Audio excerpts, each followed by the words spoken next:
जय गुरुदेव, जय जय गुरुदेव, जय जय गुरुदेव, जय जय गुरुदेव। श्रीमद् करुणा सागर महाराज की जय। श्री कैवल धाम की, श्री अविचल दास जी महाराज की जय।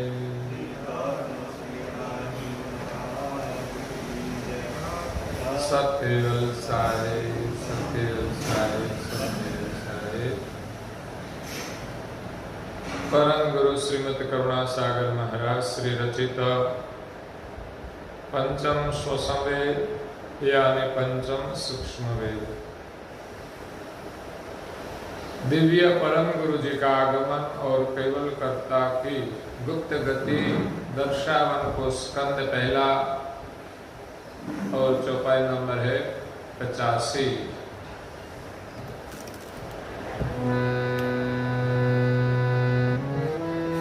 निज कृत वृत्त सब जहान है, ज्ञान विना गम गोई,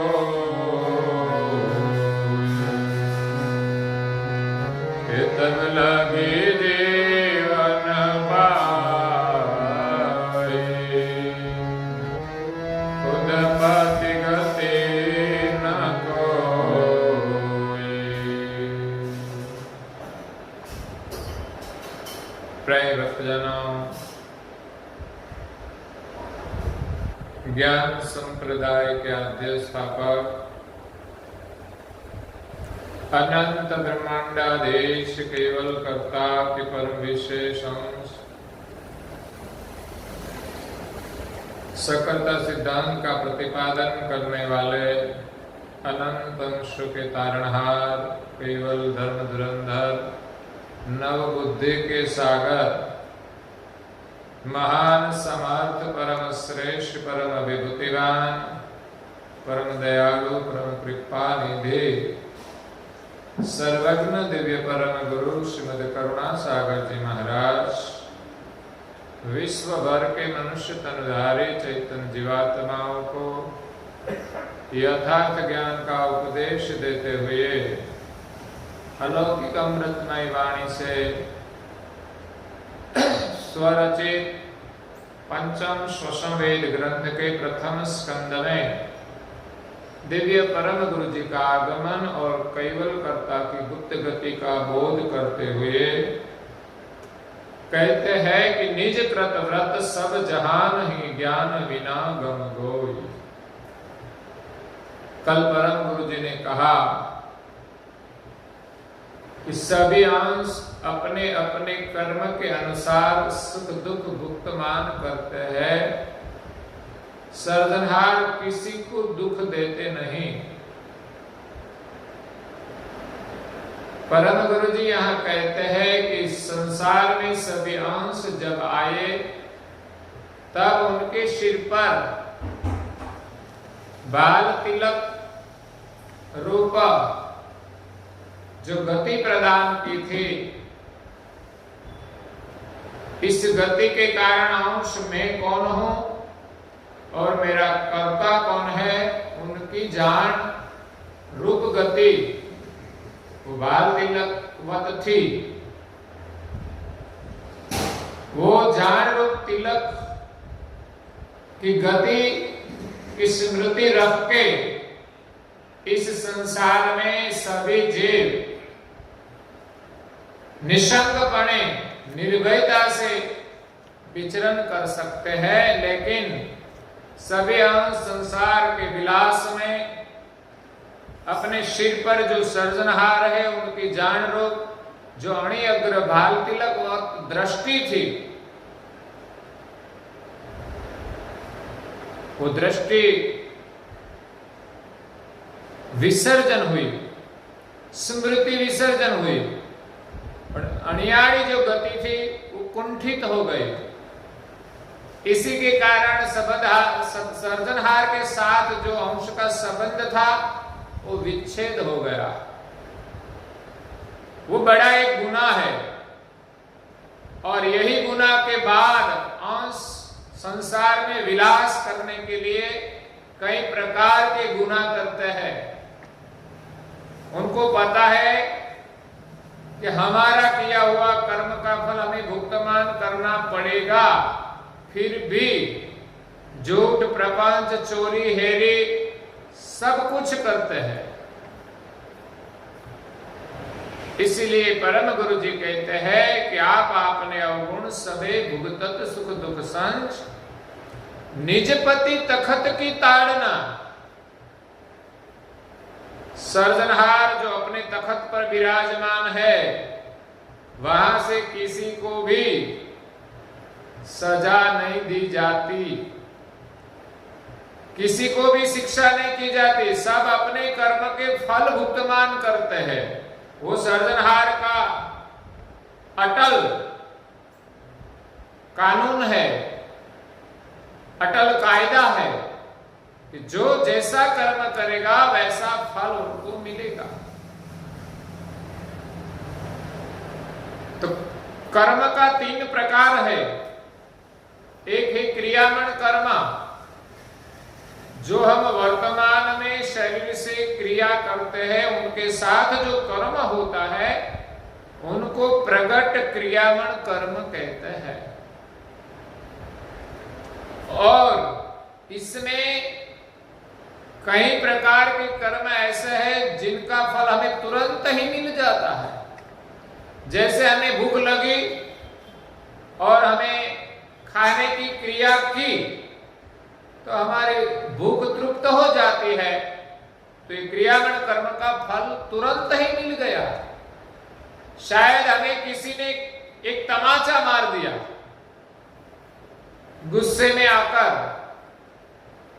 और बदले में सामने वाले ने भी एक तमाचा लगा दिया, तो उनका फल हमें मिल गया। तो ऐसे क्रियामण कर्म के कई फल हमें तुरंत ही मिल जाते हैं। लेकिन कई प्रकार के कर्म ऐसे होते हैं कि कर्म हम आज करते हैं लेकिन तुरंत फल नहीं मिलता।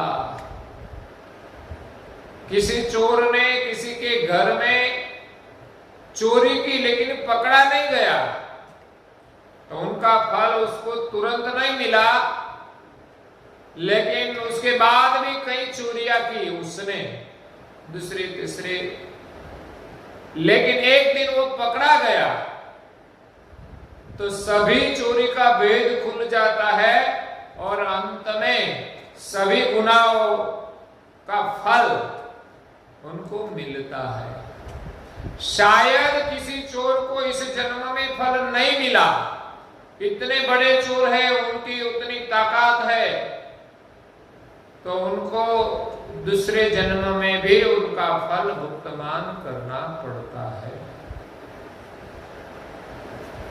तो हम आज कर्म करते हैं और तुरंत फल नहीं मिलता, वो सभी कर्म संचित में जमा होते हैं। जैसे हम पैसा कमाते हैं, महीने या तो साल में हमें जो पैसा मिलता है हम पूरा का पूरा खर्च नहीं करते। महीने शायद हमें 25,000 मिलता है, लेकिन 25,000 हम खर्च नहीं कर देते। 10,000 का खर्च करते हैं तो 15,000 कहां जाता है? वो बैलेंस होता है, जमा होता है, जो हमें फिर मिलता है खर्च करने के लिए। तो इसी प्रकार हमारा कर्म है, जो कर्म हम भुगतान करते हैं, बाद में शेष कर्म हमारा अच्छा या बुरा दोनों जमा होते हैं। कई अच्छा कर्म का फल भी तुरंत मिल जाता है। और तीसरा है प्रारब्ध कर्म। हम जो कर्म करते हैं वो संचित में जमा रहते हैं, जितने साल तक रहे उनको संचित कहते हैं। और जब भी हमें इस संचित कर्म में से कुछ भुगतान करना है तो उनको हम प्रारब्ध कर्म कहते हैं। हमें जो जन्म मिला है, हमारा जो संचित कर्म है इसमें से कुछ कर्म प्रारब्ध लेकर हमें ये जन्म मिला है। इसीलिए हम कहते हैं कि हमारे भाग्य में जो है वो हमें मिलेगा, वो हमारा कुछ प्रारब्ध होता है। तो कुछ कर्म का फल हम इस जन्म में भुगतान कर रहे हैं, वो हमारा प्रारब्ध का फल है।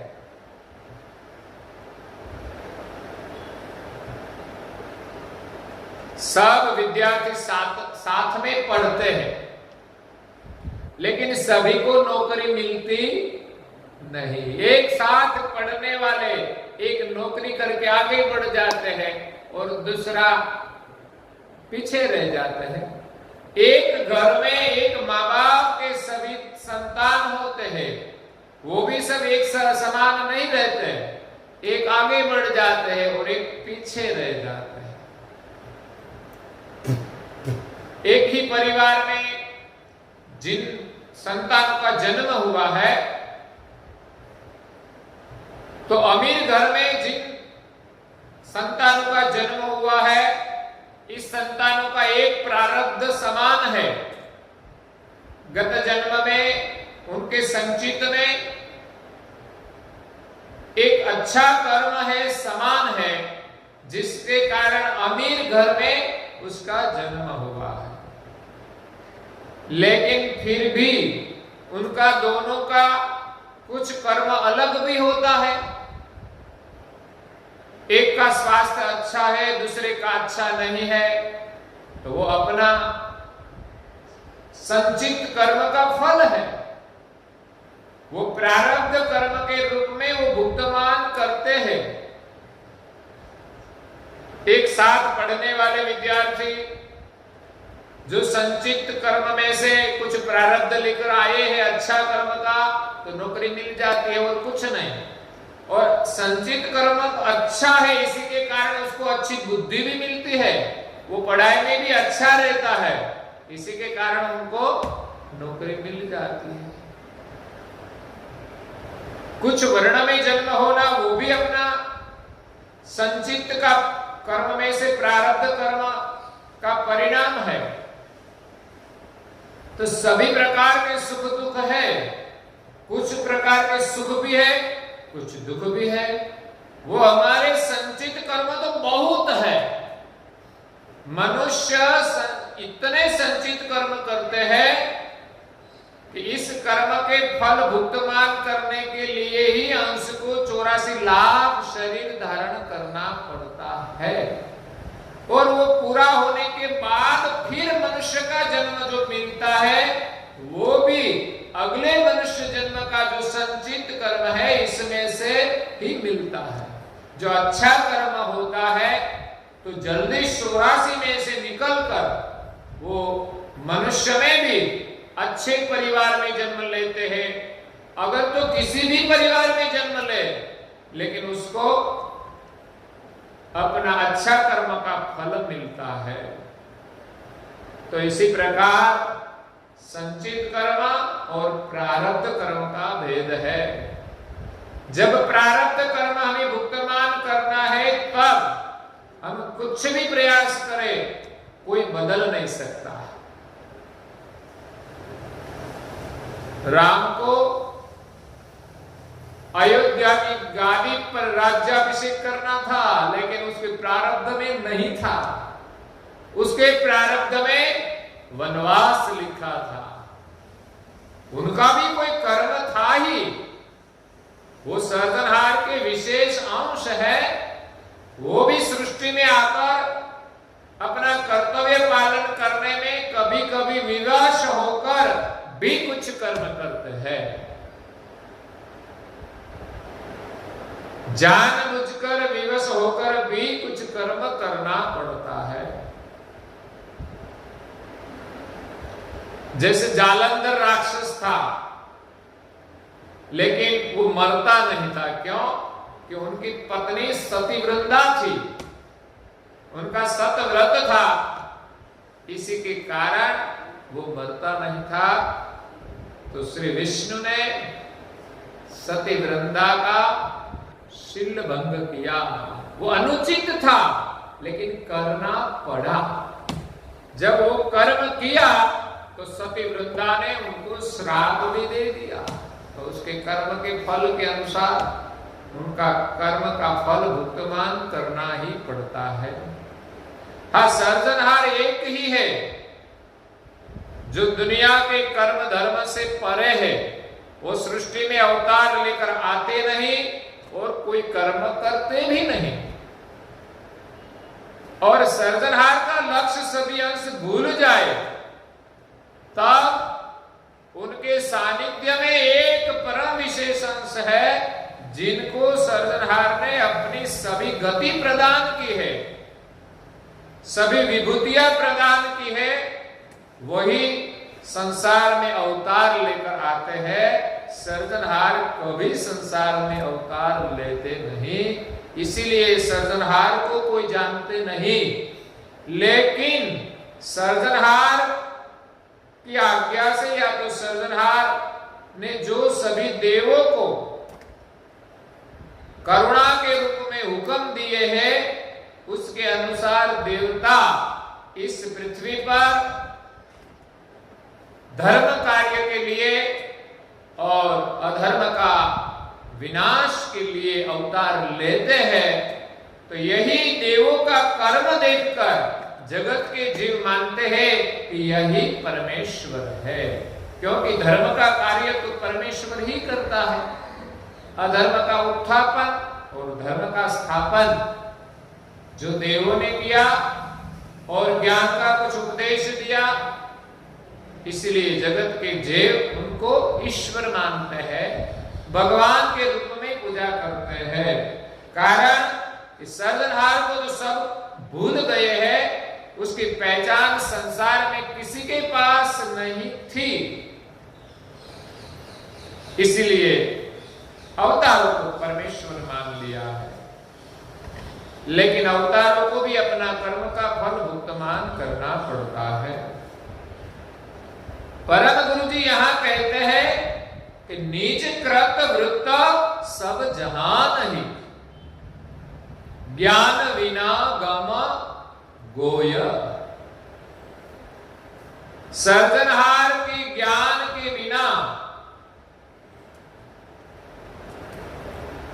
जो ज्ञान की गम सबने गवा दी कि मैं कौन हूं और मेरा कर्ता कौन है, इस ज्ञान गम के बिना संसार में सामान्य और विशेष गति के देवों उनकी जो वृत्ति है वो संसार में समरस हो गई।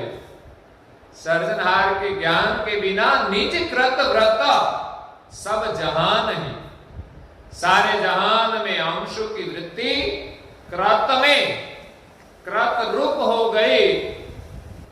तब लगी जीवन पावही, जब तक सब अंश की वृत्ति कृत रूप हो गई है तब लग कोई भी जीव खुद पति गति न कोई, सर्जनहार की गति की प्राप्ति नहीं होगी। परम विशेष अंश परम गुरु उनकी गति और ज्ञान लेकर तो आए हैं, लेकिन जब तक अंश की वृत्ति इस कृत से संसार से अलग नहीं होगी तब लगी सर्जनहार की गति की प्राप्ति होगी नहीं। कहते हैं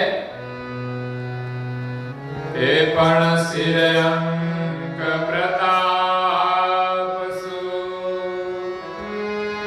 खुद से खरा करार,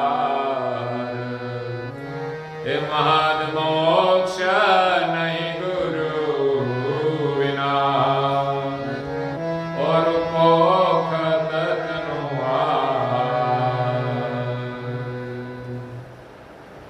पण शीर अंक प्रताप सु, खुद से खरा करार। सभी अंशों के सिर पर जो अंकित की है निशानी बाल तिलक वक्त जो अंश की गति है वो जान है, उनके प्रताप से खुद से खरा करा। सर्जनहार ने अब सभी अंशों के साथ करार किया है कि इस तिलक रूप जो गति है, उनकी जो जान है, इस गति से ही आपको पुनः आपके निज घर की प्राप्ति होगी। महाद मोक्ष नहीं गुरु बिना। खुद से सर्जनहार से करार है कि महाद गुरु, महाद मोक्ष। मोक्ष संसार में लोग मृत्यु लोक से देवलोक की प्राप्ति करते हैं, उनको भी मोक्ष कहते हैं, मुक्ति कहते हैं, शायद मोक्ष भी कहे। लेकिन यहां परम गुरु जी ने मोक्ष के आगे महाद शब्द लगा दिया। देवधाम की प्राप्ति को शायद कोई मोक्ष कहे, लेकिन महाद मोक्ष एक ही है, जो हमें गुरु के बिना प्राप्त नहीं होता। उनके गुरु भी एक ही है, परम गुरु। परम गुरु के अलावा संसार में जो गुरु है वो हमें मोक्ष की प्राप्ति कराएंगे, लेकिन महान मोक्ष की प्राप्ति हमें परम गुरु की कृपा से ही मिलती है, जिनकी गति सर्जनहार ने परम गुरु को दी है। और पोखत तनु आहार, और संसार में जितने भी देहधारी है सभी को अपने शरीर के अनुसार जो ये जम तम देत ताहा आहार। सर्जनहार सभी अंश को शरीर के अनुसार उनका आहार देते हैं।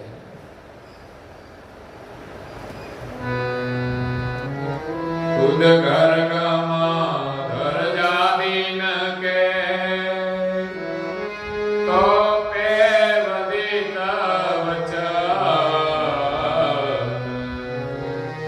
हे नारायण दास धन्य तु जगति, हे रति मोह पे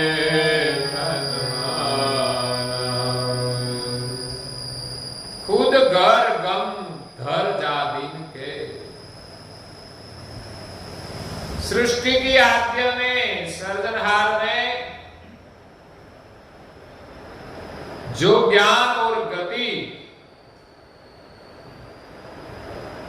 सभी अंशों को दी है, खुद घर गम धर जादीन सृष्टि का सृजन किया। उस दिन निज घर की जो गम थी, जो सर्जनहार ने परम विशेष अंश को प्रदान की है, तो पे वदित वचन, यही जान के वचन सब पंचम ससंवेद के माध्यम से दिव्य परम गुरु नारायण दास जी महाराज को कहते हैं कि मैं आज तुमको यही वचन कहता हूं, जो ज्ञान गति सबको सृष्टि की आद्य में प्रदान की है, इस गति का वचन मैं आज तुझको कह रहा हूं। परम गुरु के सानिध्य में कई विद्वान संत महापुरुष विद्यमान थे, परम गुरु के ज्ञान में रसबस रहते थे,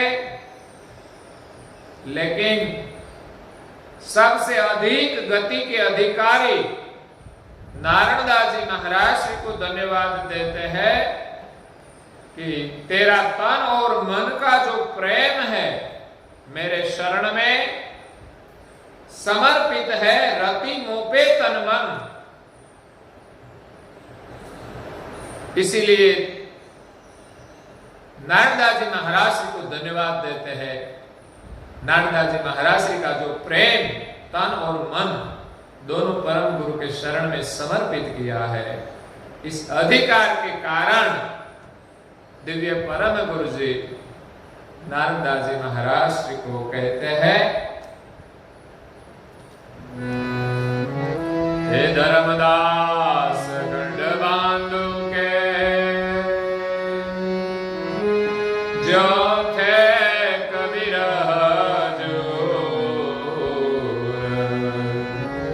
तैसे ही तुझ नारण चित मम चरणन चकचो। धर्मदास गढ़बांधु के जो थे कबीर हजूर, महात्मा कबीर जी के सानिध्य में उत्तर प्रदेश के बांधवगढ़ के एक वैष्णव भक्त धर्मदास उनके हजूर में रहने का अधिकारी थे। उनकी वृत्ति, उनका चित्त इतना विशुद्ध था, तो कबीर जी ने अपनी गति, सार शब्द रहित घर और नहे अक्षर, उनका जो सार था वो प्रदान किया कि तीनों का साक्षी चैतन्य अलग है। आज तक और किसी को पता नहीं कि कबीर जी ने चैतन्य को सार शब्द रहित घर और नहे अक्षर का साक्षी माना है।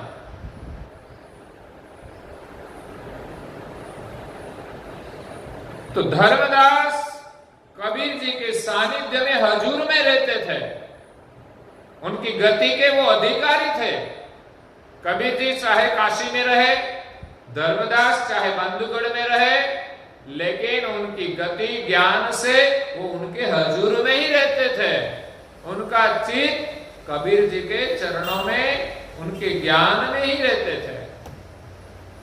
तैसे ही तुझ नारायण चित मम चरणन चकचू, हे नारायण दास, इसी प्रकार तेरा चित्त मेरे चरण में चकचूर रहता है। हमारा चित्त परम गुरु के शरण में चकचूर रहना चाहिए। जैसे कोई योद्धा लड़ता है युद्ध में, तब वो चकचूर बनकर लड़ता है। उनके परिवार की उनको याद भी नहीं आती कि मेरा परिवार का क्या हो रहा है।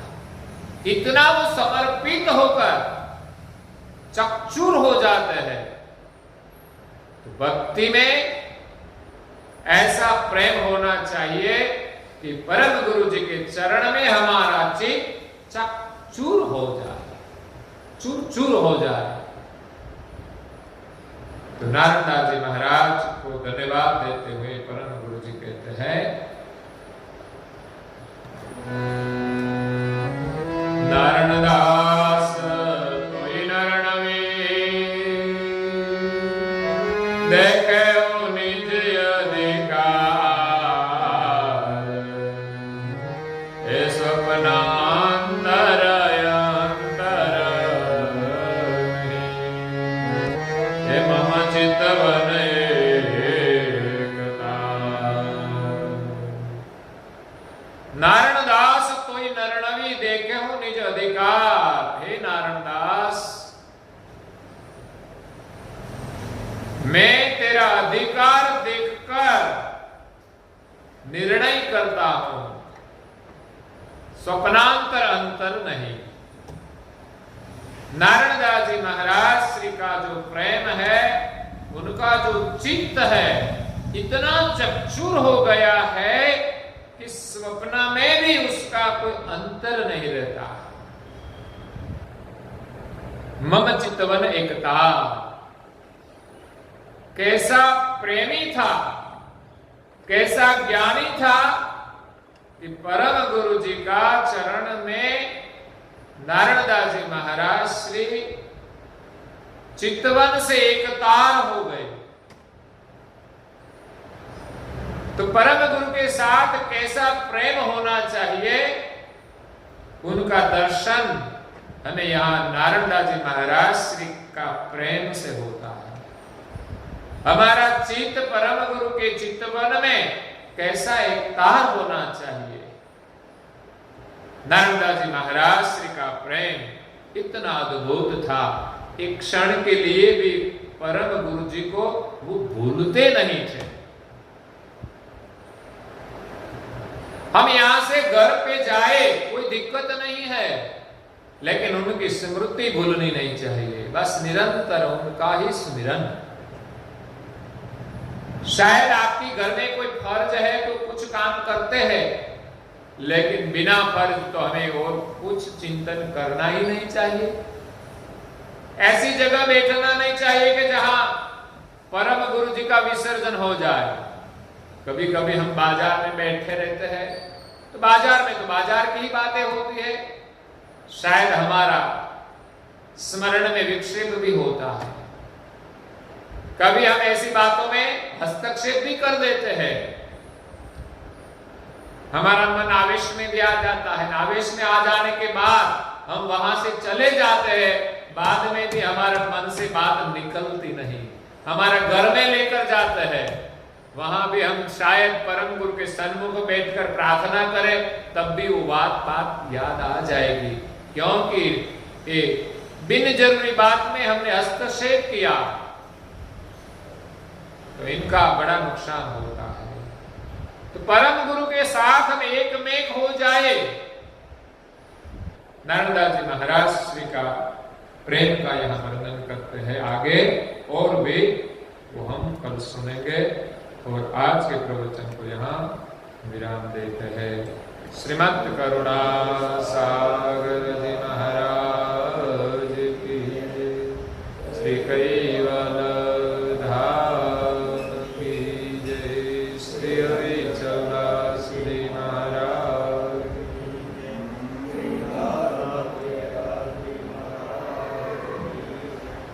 सत्यवल साहेब, सत्यवल साहेब, सत्यवल